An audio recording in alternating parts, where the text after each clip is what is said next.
लेव्य व्यवस्था अध्याय 18 वर्जित यौन संबंध। फिर यहोवा ने मूसा से कहा, इस्राएलियों से कह कि मैं तुम्हारा परमेश्वर यहोवा हूँ। तुम मिस्र देश के कामों के अनुसार जिसमें तुम रहते थे ना करना, और कनान देश के कामों के अनुसार भी जहाँ मैं तुम्हें ले चलता हूँ ना करना, और न उन देशों की विधियों पर चलना। मेरे ही नियमों को मानना और मेरी ही विधियों को मानते हुए उन पर चलना। मैं तुम्हारा परमेश्वर यहोवा हूँ। इसलिए तुम मेरे नियमों और मेरी विधियों को निरंतर मानना। जो मनुष्य उनको माने वह उनके कारण जीवित रहेगा। मैं यहोवा हूँ। तुम में से कोई अपनी किसी निकट कुटुंबिन का तन उगाड़ने को उसके पास ना जाए। मैं यहोवा हूँ। अपनी माता का तन जो तुम्हारे पिता का तन है ना उगाड़ना। वह तो तुम्हारी माता है, इसलिए तुम उसका तन ना उगाड़ना।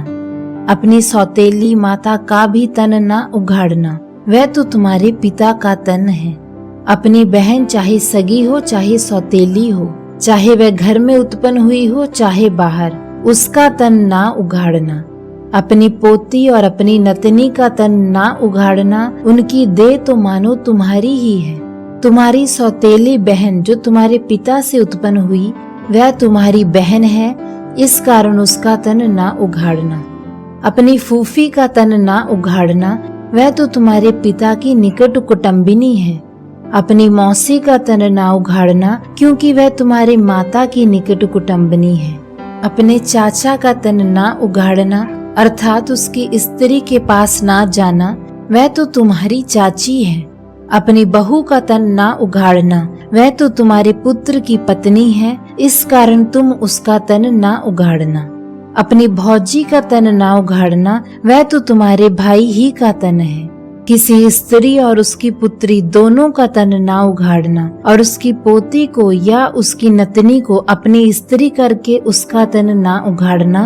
वह तो निकट कुटुंबिनी है, ऐसा करना महापाप है। और अपनी स्त्री की बहन को भी अपनी स्त्री करके उसकी सौत न करना, कि पहली के जीवित रहते हुए उसका तन भी उगाड़े। फिर जब तक कोई स्त्री अपने ऋतु के कारण अशुद्ध रहे, तब तक उसके पास उसका तन उगाड़ने को ना जाना। फिर अपने पड़ोसी की स्त्री से कुकर्म करके अशुद्ध ना हो जाना। और अपने संतान में से किसी को मोलेक के लिए होम करके ना चढ़ाना, और ना अपने परमेश्वर के नाम को अपवित्र ठहराना। मैं यहोवा हूँ। स्त्री गमन की रीति से पुरुष गमन ना करना, वह तो घिनौना काम है। किसी जाति के पशु के साथ पशु गमन करके अशुद्ध ना हो जाना, और ना कोई स्त्री पशु के सामने इसलिए खड़ी हो कि उसके संग कुकर्म करे, ये तो उल्टी बात है।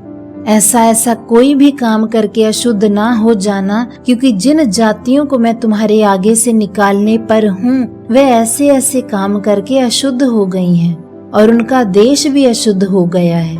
इस कारण मैं उस पर उसके अधर्म का दंड देता हूँ, और वह देश अपने निवासियों को उगल देता है। इस कारण तुम मेरी विधियों और नियमों को निरंतर मानना, और चाहे देशी चाहे तुम्हारे बीच रहने वाला परदेशी हो, तुम में से कोई भी ऐसा घिनौना काम ना करे, क्योंकि ऐसे सब घिनौने कामों को उस देश के मनुष्य जो तुमसे पहले उसमें रहते थे वह करते आए हैं। इसी से वह देश अशुद्ध हो गया है।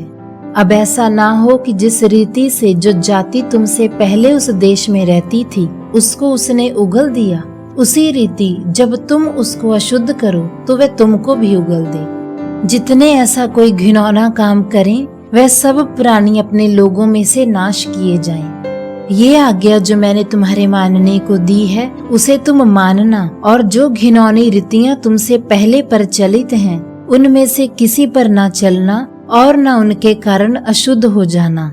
मैं यहोवा तुम्हारा परमेश्वर हूँ।